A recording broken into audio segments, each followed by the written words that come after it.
9 month में आप लोग कितनी बार फिजिकल हुए? मैं कभी भी उसके साथ फिजिकल रिलेशन में नहीं आई। बस इसी तरह हमारी इस्लामदा थी और फ़ोन पे हमारा राब्ता था बस। कोई तो बात थी ना कि आपने उसके कहने पे अपना जेंडर ही चेंज करवा दिया? उसने ना मुझे फ़ोर्स किया हुआ था। उसने ये कहा था कि अभी आप लड़का हो, अगर आप शीमेल बन जाती हो ना तो मेरे बड़े जानने वाले हैं, तल्लक वाले हैं। मैं आपको फ़िल्मों में भी ऑफ़र करवा सकता हूँ, ड्रामों में भी। मैंने उसी के लिए जेंडर चेंज करवाया था। उसने मुझे फ़ोर्स किया था, बहुत मजबूर करता था, ब्लैकमेल करता था। मैंने फिर मजबूरी में ब्लैकमेलिंग में आके उसकी बात मानी और ऑपरेट करवा लिया। ये बंदा आया है नशे की हालत में। अल्लाह जाने अब इसने शराब पी थी, आइस पी थी। नशे तो ये करता है, सबको पता है कि ये नशे करता है, ठीक है। और भी एक नंबर। मैं सोई हुई थी, इसने मेरे साथ ना जबरदस्ती करने की कोशिश की। मैंने इसे मना किया, इसने मुझे मारना पीटना शुरू कर दिया। निशान आप देख सकते हैं, सर पे भी इसने गिलास मारे। अभी मैं आपको कपड़े नहीं नाज़रीन उतार के दिखा सकती मेरे किस किस जगह पे निशान है। अभी मेरा ऑपरेशन बिल्कुल ठीक नहीं हुआ, फिर भी इसने मेरे साथ ज्यादती की। वो मियाँ वाली का गुंडा, दरिंदा, हैवान, जो मर्जी उसे कह ले। मियाँ वाली के जितने भी ख्वाजा सराय A to Z सारे के सारे उससे डरते हैं। उसके जो मामू है ना, सगे मामू, वो पुलिस इंस्पेक्टर है, उसका भांजा SHO है। तो अभी तक जो है ना मेरे हक में फैसला नहीं हुआ और ना वो पकड़ा गया है। मरियम नवाज शरीफ, मेरी बस आपसे ये यकीन है कि जैसे उसने मुझे लड़के से नामर्द बना दिया है, न लड़कों में न लड़कियों में, यही सजा उसको भी मिलनी चाहिए, उसे भी नामर्द बनाया जाए। अस्सलाम वालेकुम नाजरीन, मैं हूँ रोमा आसिफ और आप देख रहे हैं एक न्यूज़। नाजरीन, आपने ख़वातीन के साथ तो रेप केसेस के वाक़यात बहुत से सुने होंगे, लेकिन आज मैं आपके साथ एक ऐसा वाक़या शेयर करने जा रही हूँ जिसको सुनकर आप भी हैरान हो जाएंगे। एक ख्वाजा सिरा के साथ रेप केस होता है और रेप केस करने वाला वो शख्स जिसके लिए इन ख्वाजा सिरा ने अपना जेंडर चेंज करवाया और बाद में वही शख्स इनके साथ रेप करता है। इसके पीछे की क्या कहानी है, रेप केस क्यों किया जाता है, और आइए इन्हीं से जानते हैं। अस्सलाम वालेकुम। वालेकुम अस्सलाम। कैसी हैं आप? अल्लाह का शुक्र, आप सुनाएं। सबसे पहले तो आप मुझे अपना नाम बताइए। अमीर हमजा उर्फ लाडो। आपका नाम अमीर हमज़ा था। आप मुझे ये बताइए कि आप बचपन से ही ऐसी थी या फिर आपने अपना जेंडर चेंज करवाया?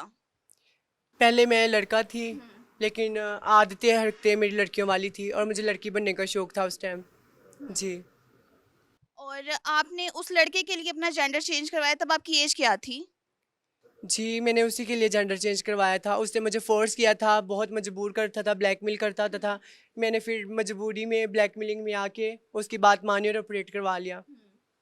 जब आप भी लड़का थी और वो भी आपको मिला, तो क्या जब आप लोग आपस में बात करते तो क्या फीलिंग्स थी आपकी? फीलिंग्स मेरी कोई भी नहीं थी, जैसे आम लोग होते हैं उसी तरह की फीलिंग्स थी। लेकिन वो मियाँ वाली का गुंडा, दरिंदा, हैवान, जो मर्जी उसे कह ले, वो इस तरह है। मियाँ वाली के जितने भी ख्वाजा सराय A to Z सारे के सारे उससे डरते हैं। चाहे तहफ़्फ़ुज़ सेंटर वाली मैडम खुशी क्यों नहीं है, वो भी उनसे डरती हैं। तो मैं उनके आगे क्या चीज़ हूँ? तो मैं भी डर के मारे जो उसने बोला मैंने वही करवा लिया। कितना अरसा हो गया है आपको उसके साथ रिलेशन में? मुझे उसके साथ इतना अरसा नहीं हुआ, 9 मंथ हुए, तकरीबन 9 मंथ बस। 9 मंथ में आप लोग कितनी बार फिजिकल हुए? मैं कभी भी उसके साथ फिजिकल रिलेशन में नहीं आई। बस इसी तरह हमारी इस्लामदा थी और फ़ोन पे हमारा राब्ता था बस, या फंक्शंस की हद तक बस। तो क्या ऐसा वाकया पेश आया था, क्या ऐसी बात हुई आप दोनों के दरमियान में कि उसने आपके साथ रेप किया? बात ये हुई थी कि मैं 27 तारीख को 26 तारीख को मैं आई हूँ हरीपुर से, और 27 तारीख को मेरी वापसी थी। हरीपुर फंक्शन था मेरा, ठीक है। तो इससे मेरा राब्ता होता है, कहता है मैंने आपके लिए मोबाइल गिफ्ट के तौर पे लिया हुआ है जो मैंने आपको गिफ्ट करना है। तो मैंने कहा मैं तो हरीपुर जा रही हूँ। कहता आप मियाँ वाली से होके जाइएगा, मैं आपको गिफ्ट दूंगा मोबाइल। तो मैं जाते जाते रास्ते में मियाँ वाली उतरी हूँ। अड्डे पे उतर के मैंने इससे रब्ता किया, मैंने कहा मैं मियाँ वाली हूँ, अड्डे पे उतर के आप किधर हैं? कहता है मैं इधर ही हूँ। तो मैंने कहा चले आप मुझे मेरा गिफ्ट दे, तो मैं जाती हूँ। कहता है नहीं, आप मेरे साथ चले, मैं आपको खाना शाना खिलाऊंगा और गाड़ी में बिठा दूंगा। मुझे इस पे ट्रस्ट था क्योंकि फ़ोन पे रब्ता होता था और मेरा इसके साथ 9 मंथ से मतलब कि सलाम दुआ थी। तो इतबार तो इंसान कुत्ते पे भी कर लेता है, जिसको 2 टुकड़े खाने को दे दे, वो तो फिर इंसान था। जिसको मैंने इंसान समझा, लेकिन वो इंसान की शक्ल में भेड़िया था, जिस पे मैं इतबार कर बैठी, ये मेरी गलती थी, ठीक है। उसके साथ मैं चली गई वहाँ पे। इसने जाके मुझे खाना शाना खिलाया, लेके भी मुझे गया स्कूल में, जो कि गवर्नमेंट प्राइमरी स्कूल इसका अपना ज़ाती है, इसके घर के बिल्कुल सामने, जहाँ पे बच्चे पढ़ने के लिए आते हैं, ठीक है। तो मुझे यही था कि मैं दिल को सुकून था कि स्कूल में हूँ, किसी ऐसी जगह नहीं हूँ जहाँ पे मेरे साथ ज़्यादती या मुझे नुकसान होगा। लेकिन जिस जगह पे बच्चे पढ़ने आते हैं, तालीम करने आते हैं, जो मुझे तहफ़्फ़ुज़ की जगह लग रही थी, उसी पे मेरे साथ जुल्म हुआ, ज़्यादती हुई, मार पिटाई हुई, नंगा किया गया, बहुत जुल्म हुआ मेरे साथ वहाँ पे। ऐसी क्या मजबूरी थी? मुझे ये बताइए कि आप कह रही हैं कि उसके साथ बस एक नॉर्मल सी सलाम दुआ थी, लेकिन फिर भी कोई तो बात थी ना कि आपने उसके कहने पे अपना जेंडर ही चेंज करवा दिया? मैम वजह ये थी कि उसने ना मुझे फोर्स किया हुआ था कि अभी कैसा फोर्स? आपको धमकियां देता था? धमकी तो एक साइड की बात है, गुंडा है, उससे तो हर खुसरा डरता है वहाँ क्या पे। आपसे उसने शादी का वादा किया था? नहीं मैम, शादी का वादा उसने मुझे नहीं था किया। उसने ये कहा था कि अभी आप लड़का हो, अगर आप फीमेल बन जाती हो ना, फीमेल मतलब कि करवा लेती हो, तो मेरे बड़े जानने वाले हैं, तलक वाले हैं, मैं आपको फिल्मों में भी ऑफर करवा सकता हूँ, ड्रामों में भी करवा सकता हूँ हीरोइन के तौर पे या साइड एक्टर के तौर पे, क्योंकि मुझे टिकटॉक का और फंक्शंस का, एक्टिंग का बहुत शौक है। मैं एक एक्टर भी और डांसर भी हूँ, ठीक है। ये वजह थी।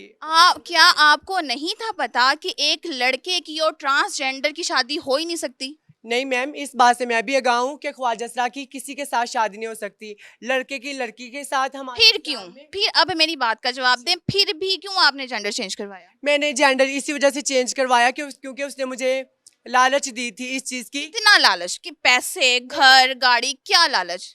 पैसे, गाड़ी, किसी चीज़ की लालच नहीं थी, मुझे एक्टर बनने का शौक था सिर्फ, ड्रामों में आने का, फिल्मों में आने का या एटम सॉन्ग्स वगैरह करने का। क्या अब आप एक्टर बन गई? नहीं, मैं अभी कुछ भी नहीं बन सकी, मेरे साथ बहुत जुल्म ज्यादती हुई है। सारे उसने ख्वाब जो दिखाए तो वो सबज बाग थे बस। जब आपने अपना ट्रांसजेंडर चेंज करवाया तो क्या आपको अपने घर वालों का ख्याल नहीं आया? नहीं, ये बात ना मेरे घर वालों से छुपी हुई थी, तो मैंने घर वालों को नहीं बताया। मुझे पता था मेरी अम्मी ये बात बर्दाश्त नहीं कर सकेंगी। मेरे घर, मेरे ख़ानदान में किसी को ये बात का नहीं पता कि मैंने जेंडर चेंज किया हुआ है। तो जब इस इंसान ने स्कूल में मेरे साथ ज़बरदस्ती की, मुझे मारा पीटा, मुझे नंगी हालत में बाहर निकाला, फिर मैंने एक्शन लिया, पुलिस वालों को कॉल की, पुलिस बुलाई, एफआईआर करवाई। ये सब करवाने के बाद इसने मुझे अलग से धमकियाँ लगाई। मुझे क्या धमकियां लगाता है? यही कि मैं तुम्हें मार दूंगा, फंक्शनों पे अगर तुम जाओगी तो मैं तुम्हें उठा के बाल काट दूंगा, ये कर दूंगा, वो कर दूंगा। ऊपर से इसने मेरे घर काल करके मेरी अम्मी लोगों को बताया कि मैंने ऑपरेशन करवा लिया है। मेरी अम्मी लोगों को क्या रिएक्शन आए आपके घर वालों के फिर? मेरी अम्मी ब्लड और बीपी की मरीज है ना, शुगर की। उनकी 3 दिन से, यकीन माने, इतनी तबीयत खराब है कि उनको होश नहीं आ रहा, वो भी होशों की तरह पड़ी हुई है, ठीक आप है। मुझे ये बताइए कि वो जब आप उसके साथ स्कूल में थी, आप पर उसने जुल्म किया, तशद्दुद किया, कितनी देर तक वो आपको मारता पीटता रहा? पहले मैं सोई हुई थी, जैसे मैं वहाँ पे पहुंची थी, खाना शाना खा के मैं सो गई, ठीक है। इसने मुझे मोबाइल दिखाया, मैंने मोबाइल बोला कि साइड पे रखो, मैं ज़रा सोऊंगी, जाते हुए मैं ले लूँगी आपसे। मैं सोई हुई थी, ये बंदा आया नशे की हालत में, अल्लाह जाने अब इसने शराब पी थी, आइस पी थी। नशे तो ये करता है, सबको पता है कि ये नशे करता है, ठीक है। और जनाई भी एक नंबर का है, ये मुझे बाद में पता चला, पहले मुझे नहीं था पता, ठीक है। मैं सोई हुई थी, इसने मेरे साथ ना ज़बरदस्ती करने की कोशिश की। मैंने इसे मना किया, इसने मुझे मारना पीटना शुरू कर दिया। निशान आप देख सकते हैं, सर पे भी इसने गिलास मारे। अभी मैं आपको कपड़े नहीं नाज़रीन उतार के दिखा सकती मेरे किस किस जगह पे निशान है। अभी मेरा ऑपरेशन बिल्कुल ठीक नहीं हुआ, फिर भी इसने मेरे साथ ज्यादती की, मुझे मारा कितना पीटा टाइम बहुत हो ज़्यादा। गया है आपको अपना ऑपरेशन करवाए हुए? मुझे मैम 4-5 मंथ हुए ऑपरेट करवाए हुए, और डॉक्टर ने बोला था 2 साल के लिए ऑपरेशन की एहतियात करनी है। आपने उस पर पर्चा करवाया? जी जी, मैंने पर्चा करवाया, एफआईआर करवाई है मैंने। आपने पुलिस वालों को क्या वो सबूत दिए हैं? मैम मैंने मेडिकल करवाया है पुलिस वालों से वहाँ पे, ठीक है। उसके अलावा एफआईआर करवाई है, लेकिन जो मैंने रुकवा बताया है, मेरी मर्जी का रुकवा बयान में नहीं लिखा गया, ठीक है। रुकवा ज़रा आगे पीछे उन्होंने करके लिखा है। पुलिस वालों का क्या रिएक्शन है? क्या गिरफ्तारी हुई है या नहीं? इस बात में मैं ये कहना चाहूँगी कि उसके जो मामू है ना, सगे मामू, वो पुलिस इंस्पेक्टर है, उसका भांजा एसएचओ है। तो अभी तक जो है ना मेरे हक में फैसला नहीं हुआ, और ना वो पकड़ा गया है। साजिद खान, उसने अबूरी जमानत करवाई हुई है फिलहाल, और वो भागा हुआ है। क्या कहना चाहेंगे अब आप अपने बारे में कि अब आपके साथ क्या सलूक किया जाए, कैसे आपको इंसाफ दिलाया जाए? मेरी बस मरियम नवाज शरीफ से बस यही इल्तिजा है, हाथ जोड़ के, कि मुझे इंसाफ दिया जाए। बस इंसाफ चाहिए, इंसाफ के अलावा मुझे कुछ नहीं चाहिए। मरियम नवाज शरीफ, अगर मेरी आवाज़ आप तक पहुंच सकती है तो बस मुझे इंसाफ चाहिए, इसके अलावा कुछ नहीं चाहिए। अब एक आखिरी मेरी बात का जवाब देंगे, क्या अब आप मर्द नहीं हैं? नहीं, मैं मर्द नहीं हूँ, मैं अब फीमेल बन गई हूँ। फीमेल भी नहीं खुद को कह सकती, मुझे तो पता नहीं मैं खुद को बोलूँ क्या। इतनी मैं अपने आप को बेबस और लाचारा महसूस कर रही हूँ सर, मैम। क्या होगा? आपने 1 मिनट भी, जब आपने ये सब कुछ किया, आपकी उससे दोस्ती हुई, फिर आपने उसके कहने पे अपना जेंडर चेंज करवा लिया, 1 मिनट भी आपने अपने बारे में सोचा कि मेरे साथ क्या होगा? बस मैम मुझे उस टाइम यही सोच थी कि मैं एक्टर बन जाऊंगी। जो उसने मुझे सबक बाग दिखाए हुए थे, मैं उन ख्यालों में और बागों में घूम रही थी बस। अब जब आपने इतना सब कुछ कर लिया अपने साथ, अपनी तबाही की जिम्मेदार आप खुद हैं, तो फिर आप रो क्यों रही हैं? मेरे साथ बहुत ज्यादा जुल्म हुआ है, बहुत ज्यादा ज्यादती हुई है। मुझे इंसाफ चाहिए बस, और कुछ नहीं चाहिए। क्या क्या कहना चाहेंगी आप कि उसको पुलिस पकड़ ले, उसको फांसी दे दी जाए, क्या किया जाए उसके साथ? बस मुझे इंसाफ चाहिए, जो कानूनी कार्रवाई होती है बस मुझे इंसाफ चाहिए। जो करना है पुलिस वाले करे इसके साथ, बस मुझे इंसाफ चाहिए। मरियम नवाज साहिबा को पैगाम दे। ताकि वो किसी और फीमेल ख्वाजा की जिंदगी ना बर्बाद कर सके। मरियम नवाज शरीफ, मेरी बस आपसे यही अपील है कि जैसे उसने मुझे लड़के से ना मर्द बना दिया है, ना लड़कों में ना लड़कियों में बनाया हुआ है, यही सजा उसको भी मिलनी चाहिए, उसे भी नामर्द बनाया जाए। जी नाज़रीन, आपने अमीर हमज़ा उर्फ लाडो की जो दास्तान है वो आपने सुनी। इनका जो सफ़र था एक लड़के से लड़की में तब्दील होने का, और आखिर पे वो ना लड़कों में रही और ना ही लड़कों में। तो अब देखना ये है कि इनके साथ जिसने ऐसा सलूक किया वो कहाँ पर पहुँचता है, उसको क्या सज़ा दी जाती है, ये तो वक्त बताएगा। इसी के साथ मुझे दीजिए इजाज़त, फिर मुलाकात होगी। अल्लाह हाफिज़।